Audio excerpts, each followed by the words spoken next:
Good morning. I'm ready now. If you'd like to stand, we'll sing our call to worship. Where's my song leaders?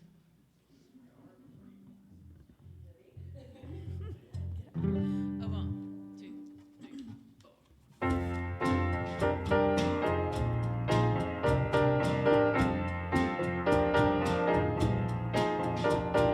4. Welcome to the temple. Welcome to the sanctuary. You don't have to worry. You just come on in. Welcome to the presence. Welcome to the family. You know you don't have to hesitate. You just come on in. Come on in and sit down. Yeah. I saw you peeking through the window. I bet you're wondering just what's going on. So quit just sneaking around. This is where you belong. And open up the doors now. Welcome to the temple. Welcome to the sanctuary. You don't have to worry. You just come on in. Welcome to the presence. Welcome to the family. You know you don't have to hesitate. You just come on in. Come on in and sit down. Yeah. Now did you notice all the love around you? And did you hear all the voices raised in song? I hope you catch yourself dancing and singing along. So let your body move now. Welcome to the temple. Welcome to the sanctuary. You don't have to worry. You just come on in. Welcome to the presence. Welcome to the family. You know you don't have to hesitate. You just come on in. Come on in and get down. Yeah. Welcome, welcome. Come on in. Welcome, welcome. Come on in. Welcome, welcome. Come on in. Welcome, welcome. Come on in. One more. Welcome, welcome. Come on in. Welcome.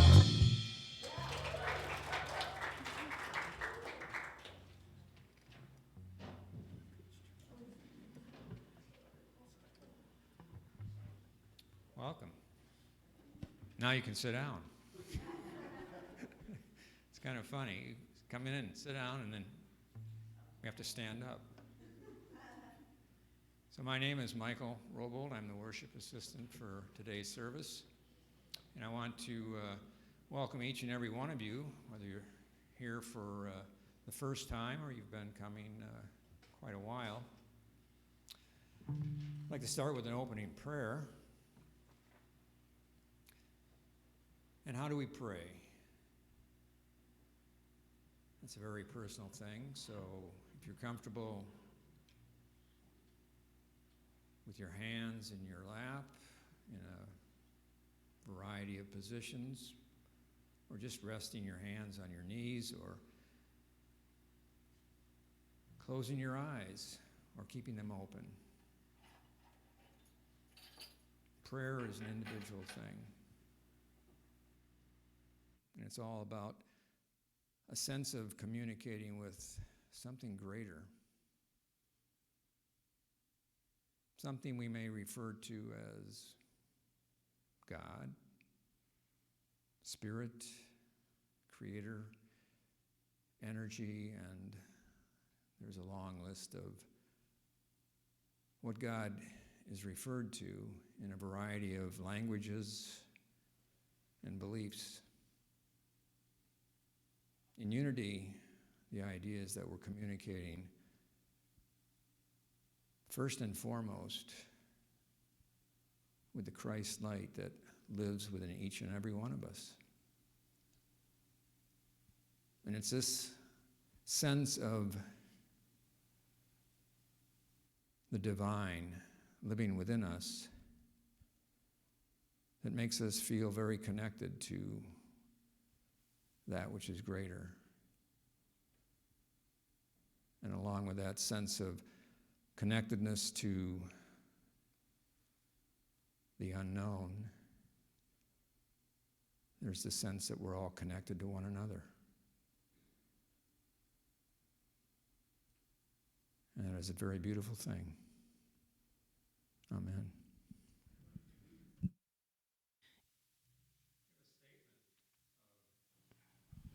Unity, which appears, I think, on the screen. So take a look at the statement and let's affirm that together. I am the Christ of God. I am God. I am the life of God. The affirmations that we speak are from the Eye of the Storm study guide, and this was week number 5. I believe we have a song. I believe we do. If you'd like to stand, we'll sing the grace chant, which is in a round. So we will sing it together once, and then you folks over here will sing the second time through with Libby and Kevin, and y'all on the other side will join me a little bit later.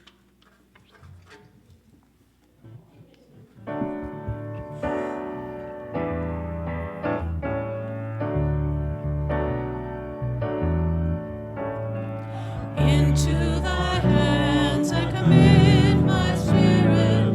Thy will is my will. Heal me at death, so that I may glorify God. Reveal that which needs to be revealed. Heal that which needs to be healed, so that I may glorify God. Into thy hands I commit my spirit. Thy will is my will. Heal me at death, so that I may glorify God. Into thy hands I commit my spirit. Thy will is my will. Heal me at death, so that I may glorify God. Reveal that which needs to be revealed. Heal that which needs to be healed, so that I may glorify God. Reveal to thy hands I commit my spirit. Your will is my will. Heal me at death, so that I may glorify God. Reveal that which needs to be revealed. Heal that which needs to be healed, so that I may glorify God.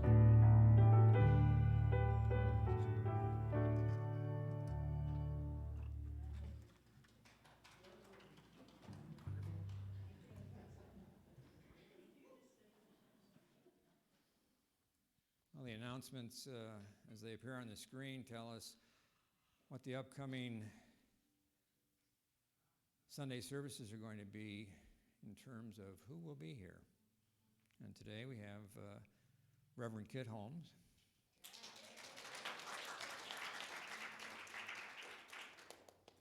And next week, Reverend John Harnish will be back again.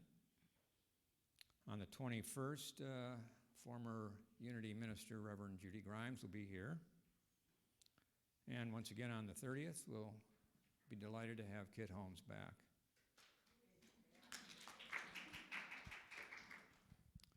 I'm also told to give some credit to a person who's been organizing these speakers. She happens to be sitting in the front row.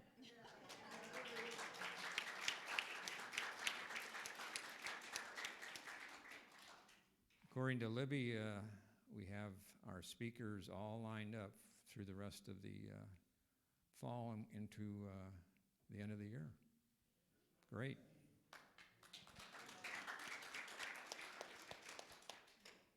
And you really don't have to come here to find out who's speaking. I noticed that our sign out front tells us all you have to do is drive by and you'll know who is going to be the speaker. But of course, you're invited to come in, right? Speaking of which, some of you perhaps have been thinking about the idea of becoming a member of this church. And the membership is really pretty easy. I became a member, and you know, yeah, exactly. That explains it. And that was Unity of Jackson, where Libby and I first went to a Unity church. Now you have to go through a little coursework, and that involves 3 different dates in November, the 6th, the 13th, and the 22nd. Each class lasts approximately 90 minutes, and first one is Unity Basics.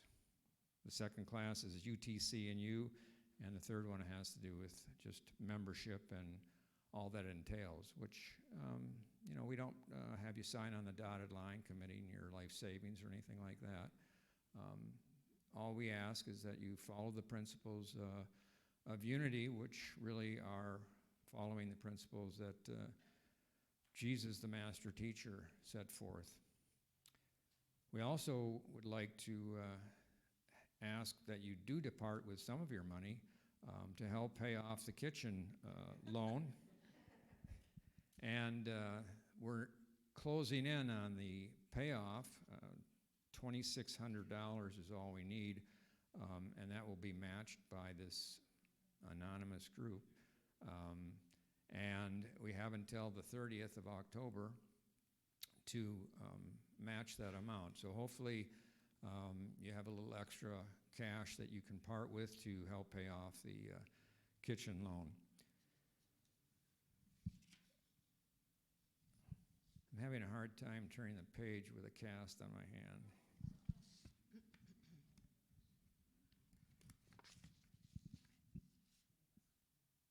I should point out that before I mention the last announcement, which is on the screen, that we gather in a circle in the morning, and everyone is invited to express a word that is on their mind or a phrase. And I think I startled everybody when I said abracadabra. It was a much easier word to pronounce than last week when I had trouble with Ernie's last name and Mary Ann's. Well, spell it. C-A-C-C-I-L-I-G. No. C-A-C-C-I-G-L-I-A? No. Well, anyway, it's not pronounced the way I was trying to pronounce it. Kachalia.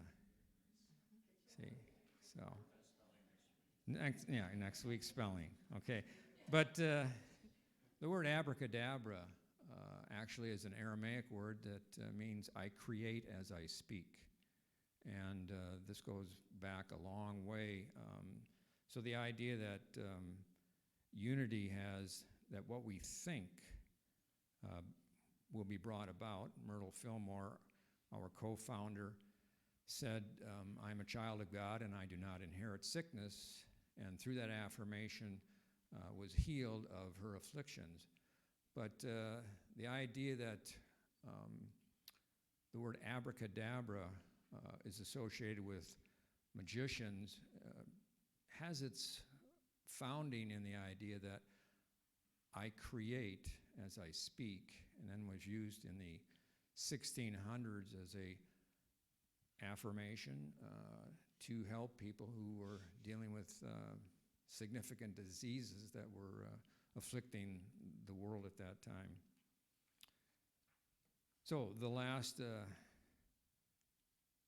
announcement is about the library and the new books, and I'm going to turn that over to Kay Zins.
You can remain seated for this one. You are the light of the world.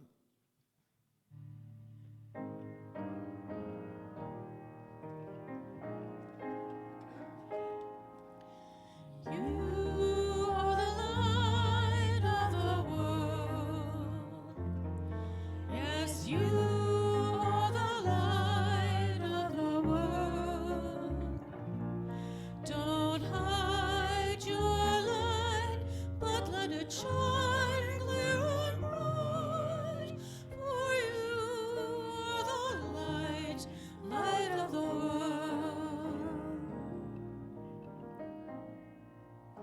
Shine your light to the world. Oh, shine your light to the world. Shine with light to all, so they will hear the call to shine and be the light, light of the world. You are the light, light of the world.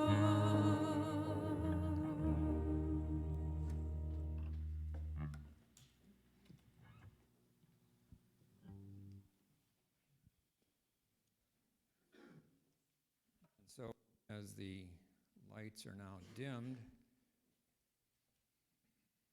we have that opportunity to explore within ourselves. And self-exploration, going inward, is a lot easier when there are no distractions. Which means that if we gently close our eyes, our focus is inward.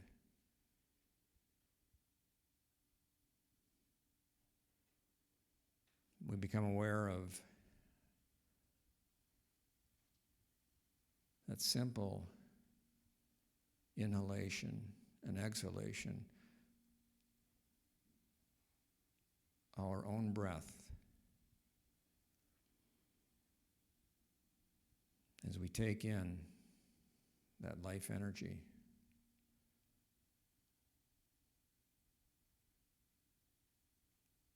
it's very easy. Requires almost no effort whatsoever.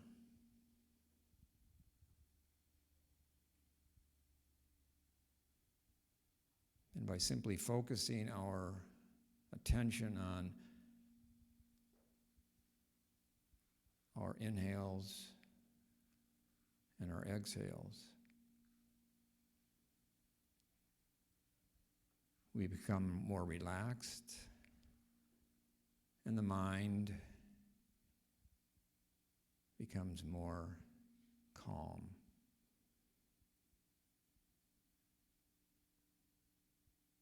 But as we all know, the mind wanders.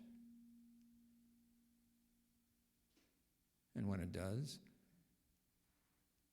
we simply bring it back to the awareness of this breath, the in and the out.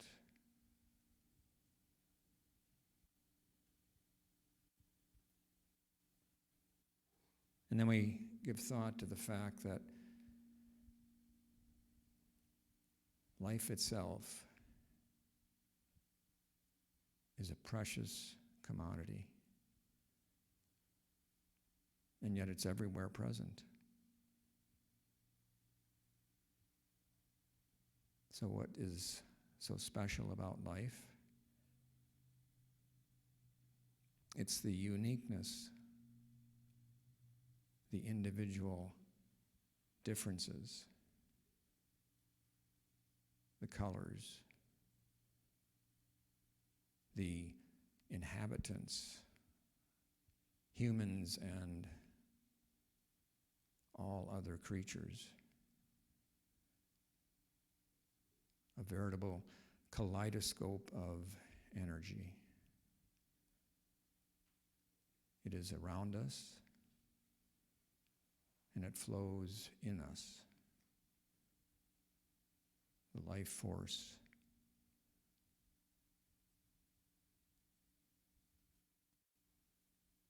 So no matter what we're going through, the ups and downs, the trials, the challenges, the accomplishments, life continues. Breathing continues.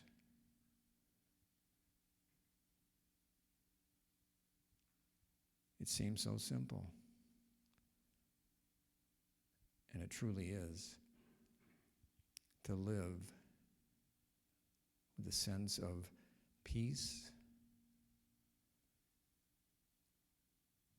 and a belief in the value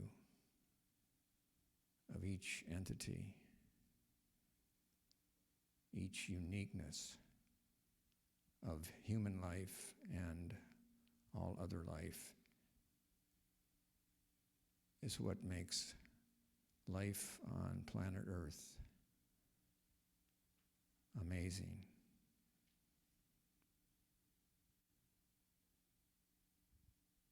So take some time right now in the stillness, in the quiet, to explore your connections.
Our level of comfort or perhaps discomfort in stillness, in silence,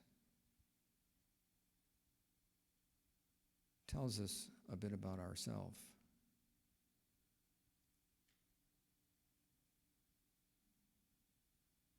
And exploring in this manner is all about learning, about connections, and how we truly are interconnected with all of life. And so we give thought to living a life of joy, of purpose, of service, a life of abundance of health and family and friends, the richness that each and every one of us has access to and deserves, as we are all children of this Creator that we may call God, Spirit, energy. It is indeed powerful, loving, and wonderful. And so it is. Amen.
doubt your sovereignty. I doubt my own ability to hear what you're saying and to do the right thing.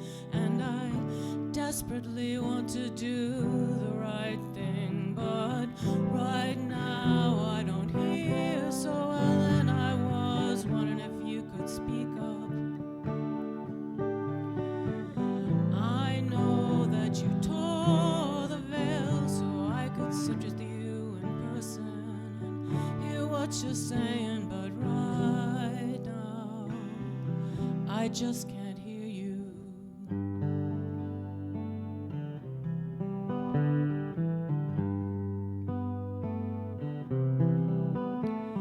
And somewhere in the back of my mind, I think you are telling me to wait. And though patience has never been mine, Lord, I will wait to hear from you. Oh, Lord, I'm waiting on you.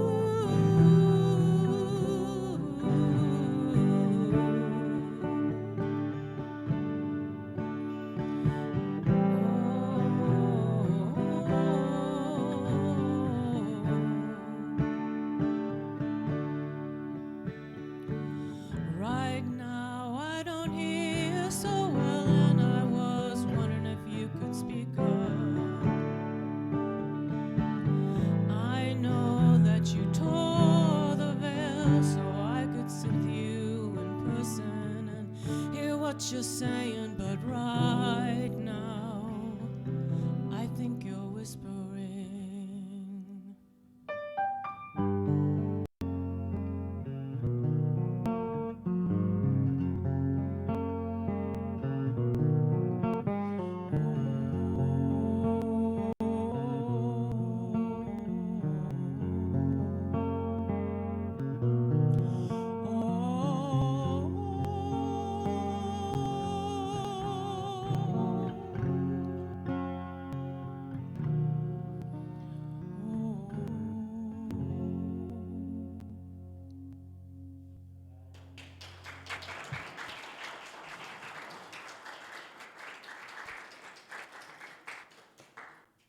And all the way from Manistee, Reverend Kid Holmes.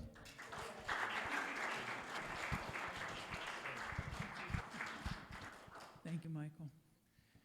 Thank you, Carol. It was a beautiful song. Good morning.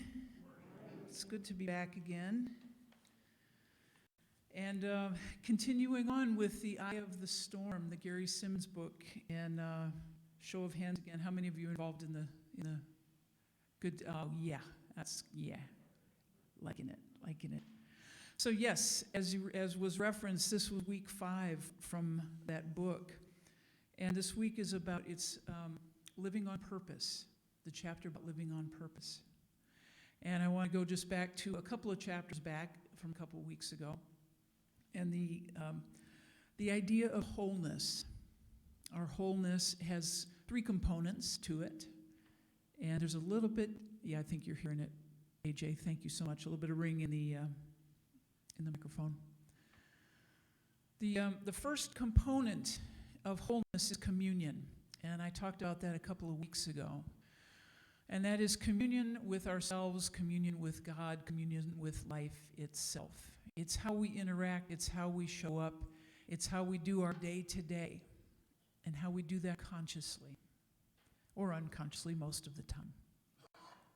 The second part of this, the second component of wholeness, is principle.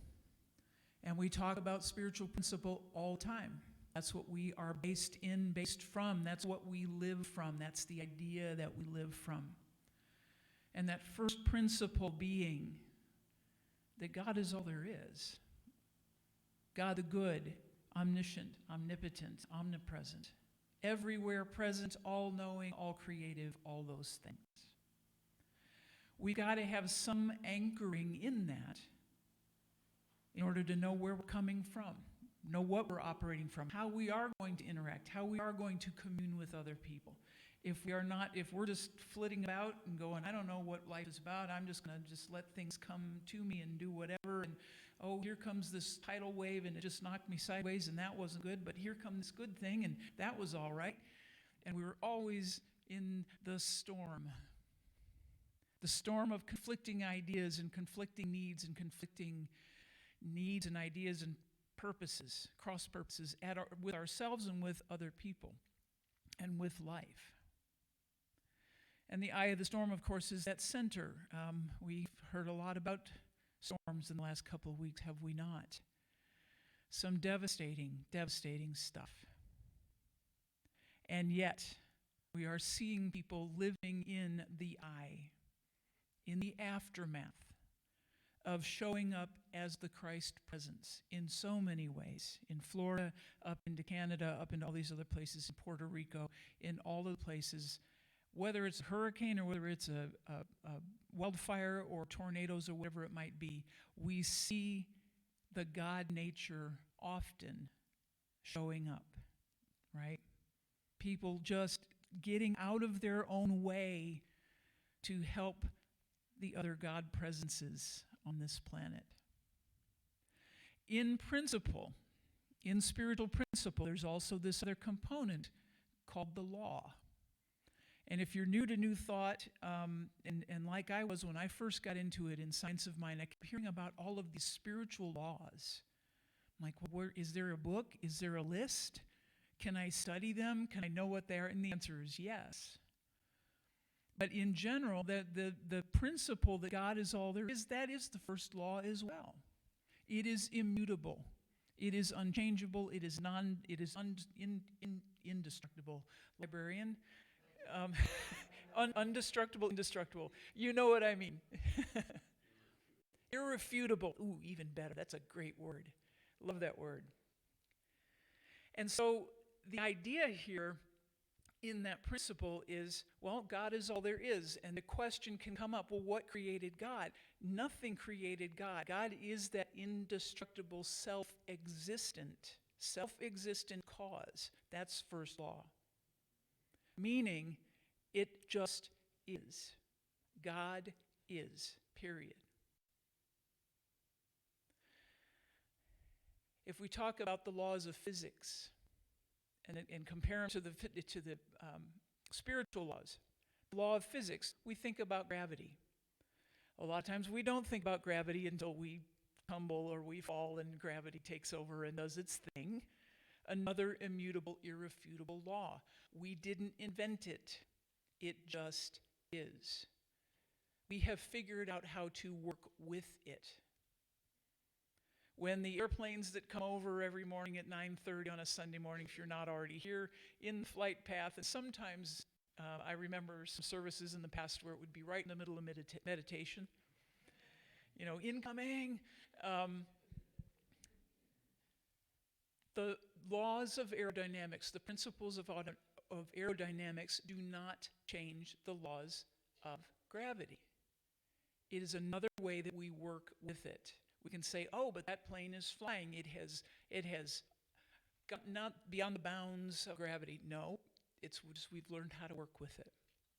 Principle allows us to work with the law.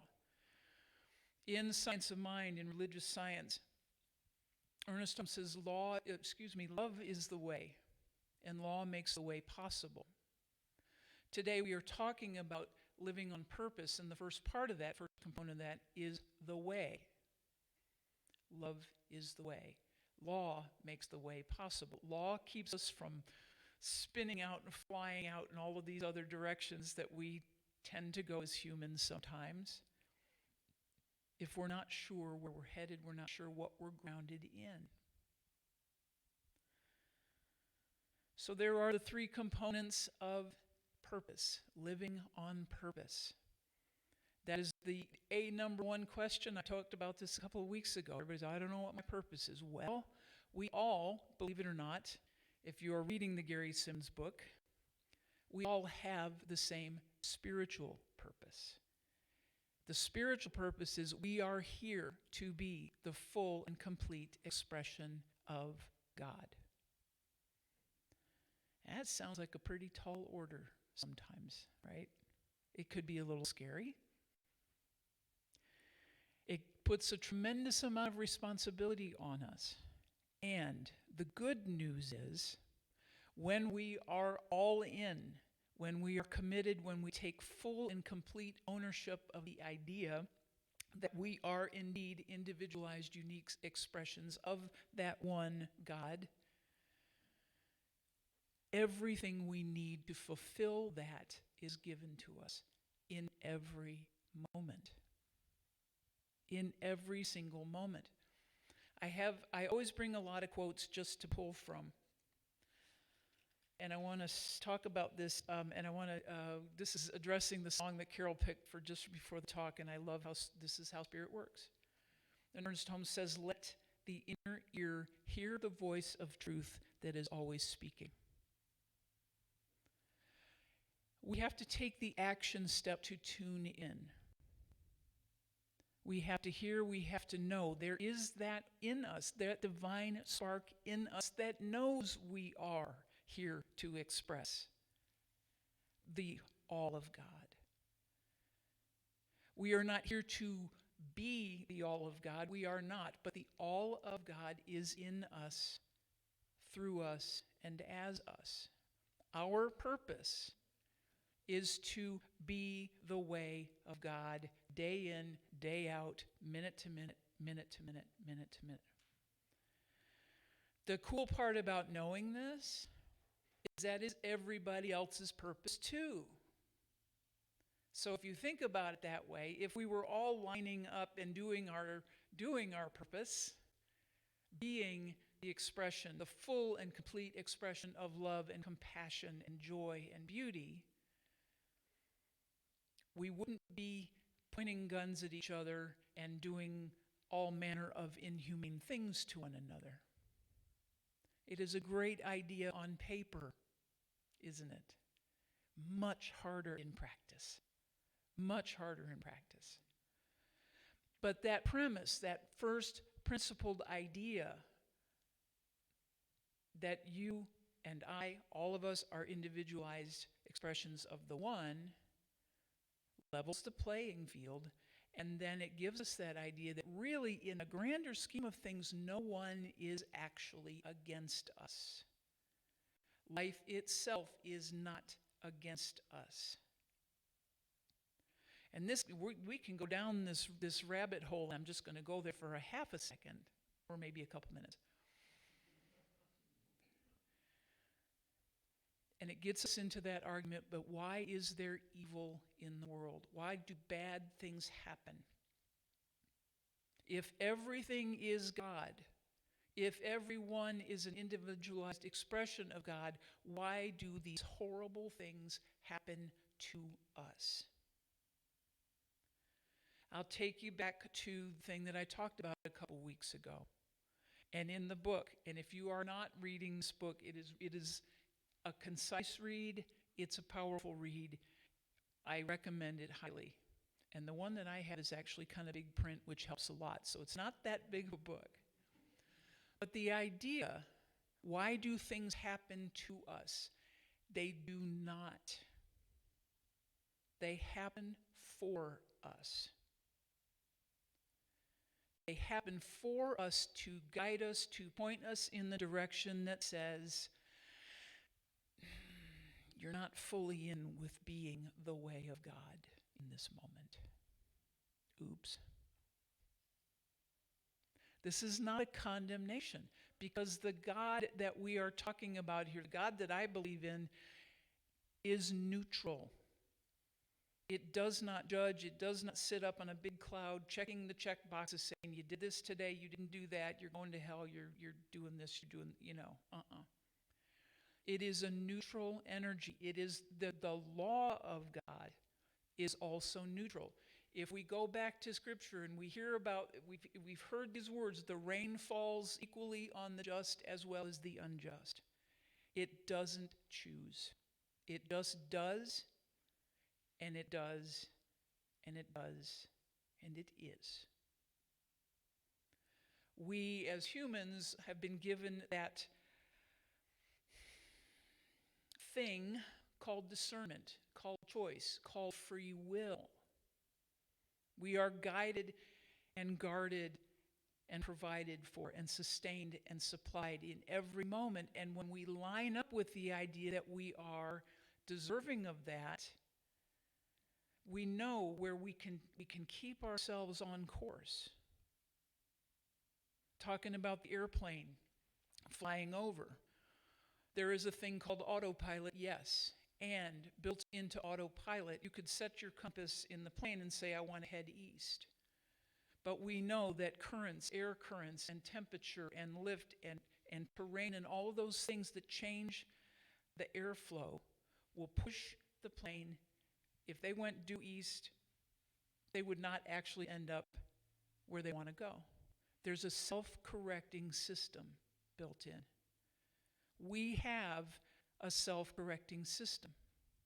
We have the idea, we have discernment, we have choice, we have the ability to say, I'm going to try this over here. If we're listening to the guidance, if we are tuned in, fully in, completely in, being the way of God, that guidance system is really good. And the moment we step outside of it and we go, yeah, my gut's telling me not to do that, but it's like, here, hold my beer and watch this. We know. We get the physiological response that says, don't do that. Yeah, it might look cool on a TikTok video. Don't do it.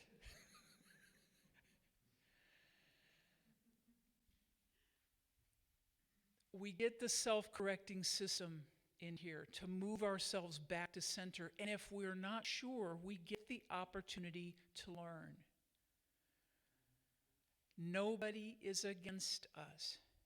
Everybody showing up in our lives is reflecting to us where it is we're off course in being the way of God, of being the Christ mind, of being the Christ consciousness.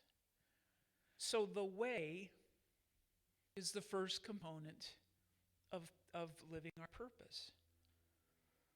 The master teacher Jesus talked about that quite clearly. He said, I am the way, the truth, and the life. He also said, all these things that I do, you can do and more.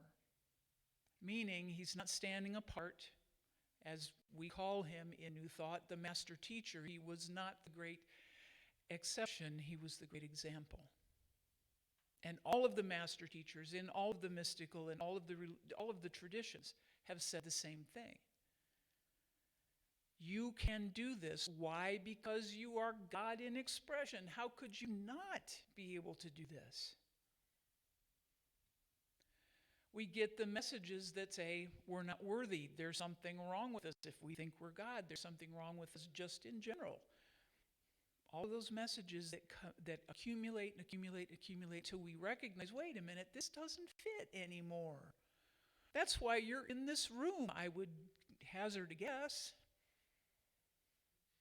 of coming from a tradition that said there was something inherently wrong with you, to a tradition and listening to the truth within you that said there is something inherently right about you and within you and who you are. It is a journey. It is a process, as you know. There is a divine pattern to that process as well. We like to think when we get to, I'm going to own this. I'm not going to say we. I'm going to own this. I get to places in my life where I think, because I have raised my consciousness to a certain degree, that I can make things happen like that. Abracadabra. Sometimes I can. And sometimes I have to accept the fact that there is a divine pattern that doesn't care what I think. If I think about an acorn, we think about acorns, they're falling this fall. Every spring, my gutters tell me that there's a divine pattern to the acorn because they're growing in my gutter. Those little acorns that land there, there's a little tree starting in my gutter. if I don't get them cleaned out before the winter. And then still, there's always one. This summer, my side yard, started growing one single corn stalk. One day it was there, the next day it was, and I was like, whoa. As it turned out, my neighbor next door puts out a feeder for the deer, puts out corn. So I'm thinking, yeah, obviously this piece of corn got in the side yard, started growing a stalk. It was doing its thing. It was doing its divine pattern, regardless of what I thought about it or not, or where it was doing it. There was a pattern to it. There was a growth pattern to it. Same thing with an acorn. I could, in my mind, say, I'm going to plant this thing, and tomorrow it's going to produce fruit. Whatever the tree, whatever the plant. Doesn't matter. There is a pattern to it that will take its time. It will take as much time as needed. That is our process as well. I can do all of the mental work. I can open up my heart. I can do all those things. And if I'm not in alignment with being the way of God, it doesn't matter. And I can rail against it. I could be frustrated, and I can do all these things, and I can shake my fist at God. It doesn't matter.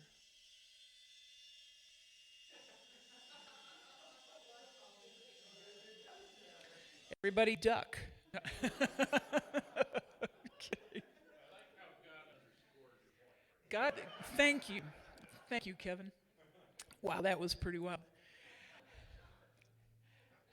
The second component of being the way, being the truth. What is the truth of God? The truth of God is always present in every situation. And our job as being that is in every situation, stepping back and saying, God is in this too.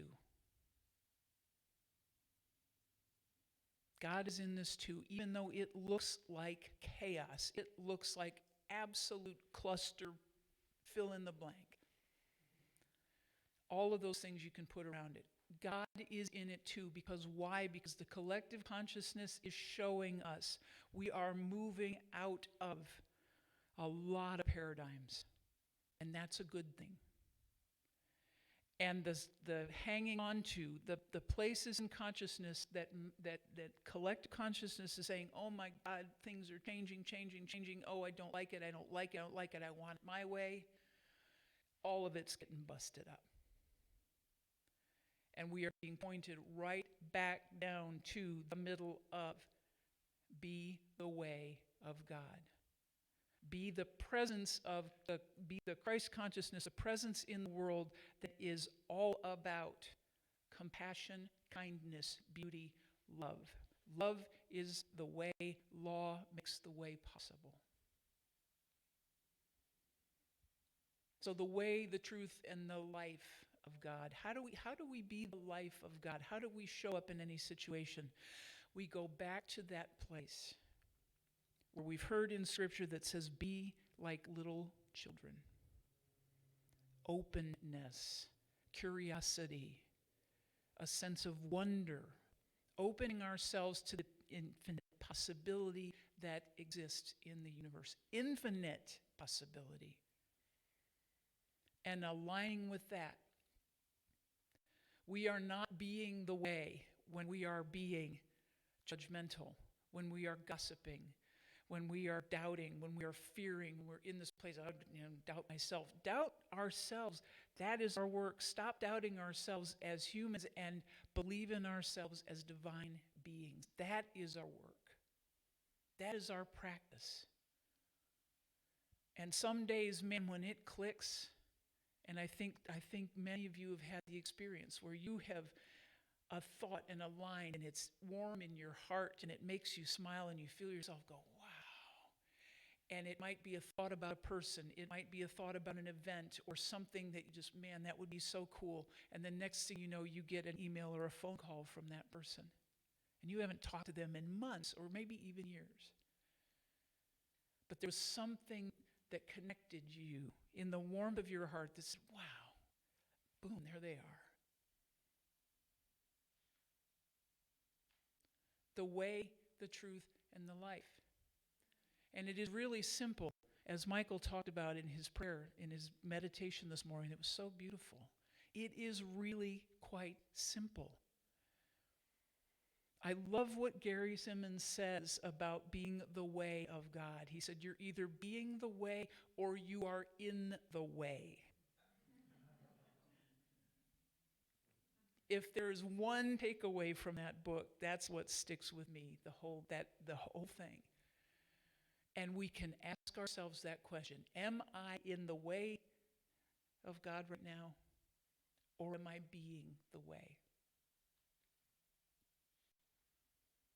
It is really simple, and it is also a lifelong journey to get there, is it not? But we can do this. And we can set aside, and we can just keep leaning in and leaning in and leaning in. And the place it has to start is with us.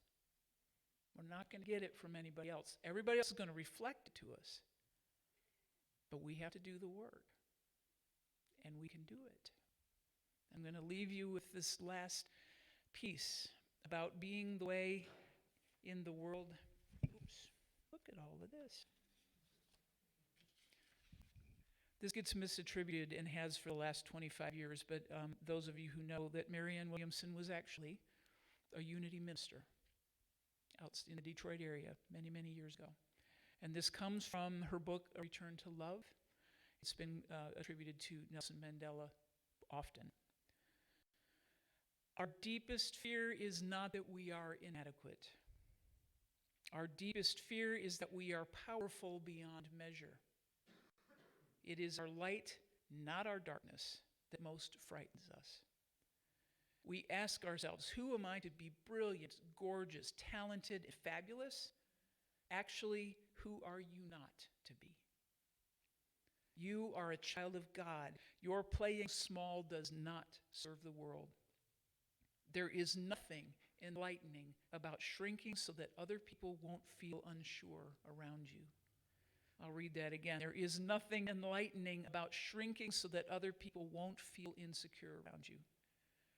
We were born to make manifest the glory of God that is within us. It is not just in some of us, it is in everyone. As we let our own light shine, we consciously give other people permission to do the same. We are liberated from our own fear. As we are liberated from our own fear, our presence automatically liberates others.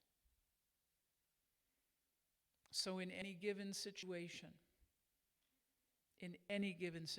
if you are doubting that you are divine, if you are doubting that God is present, if you are doubting that maybe the world is against you, the simplest question is to ask, am I being the way or am I in the way of God? Listen closely for the answer and you will hear it. And then take that one step to do what is yours to do. Blessings to you. Namaste.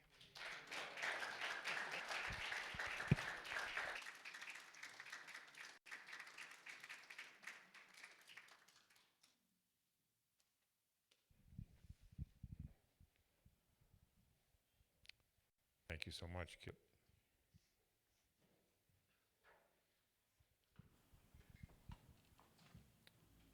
So now the question might be, what's the quickest way to my wallet?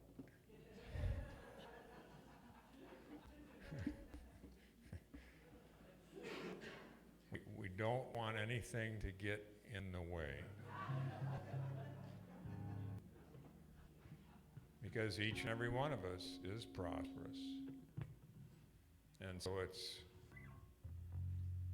a giving time, a letting go of that which can move on to work wonders in this church, in this community, in this world. So I invite you to hold your gift. And remember, we're not talking about a certain amount. It is you choosing the right gift to to give today. And if it's not today, another day. So on the screen, we have our prosperity blessing. Let's affirm that together. Together, divine love through me blesses and multiplies all that I have, all that I give, and all that I receive. Thank you, Mother, Father, God. Thank you. And so it is.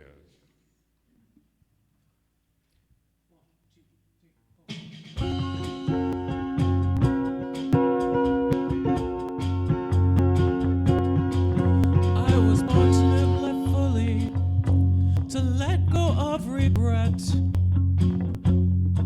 to walk the high wire of life without a safety net, to follow something even bigger than my pride,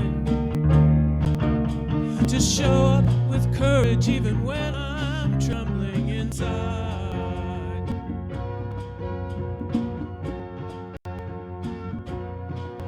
And I will not worry about what others think of me. And I will not be shackled by the chains of conformity. I'll break the mold set in the past, keep pushing till I'm free at last. I'll follow the path of my heart and make my life a work of art. Call me fearless.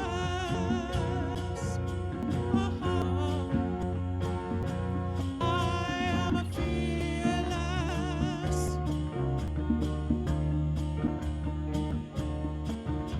I'll follow the road to adventure everywhere. I'll let the top down and let the winds tangle up my hair. Hitch my dreams unto the brightest star. On the trapeze of life, I just throw my heart over the bar.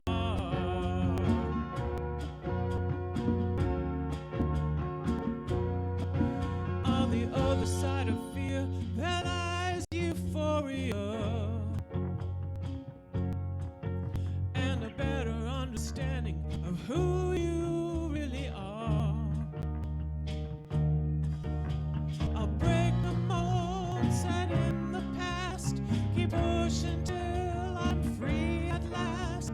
I'll follow the path of my heart and make my life a work of art.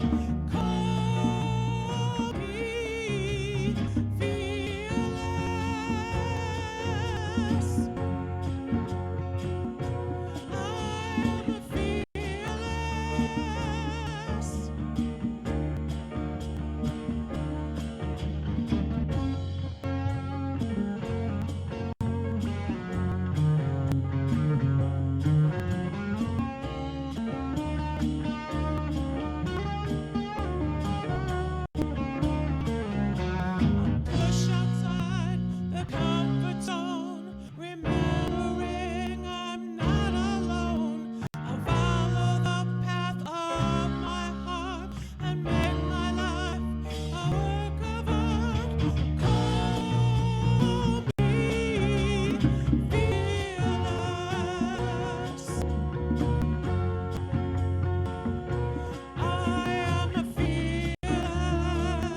you all for coming. Thank you to the marvelous group of musicians.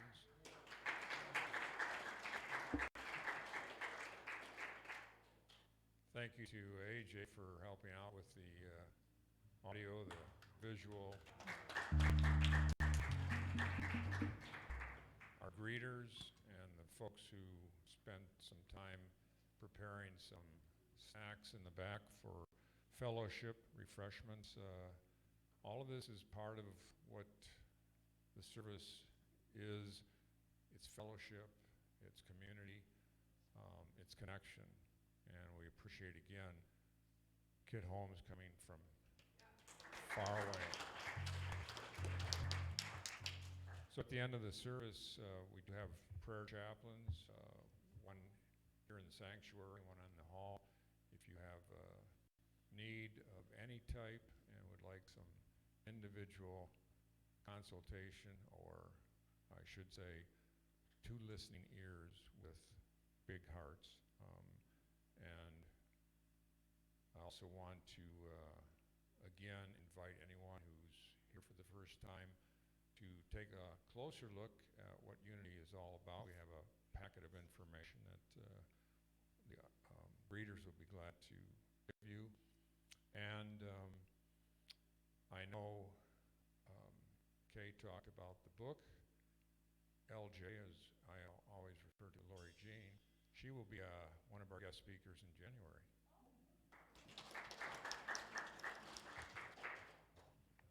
So let's gather around in a circle as we do at the end of our service.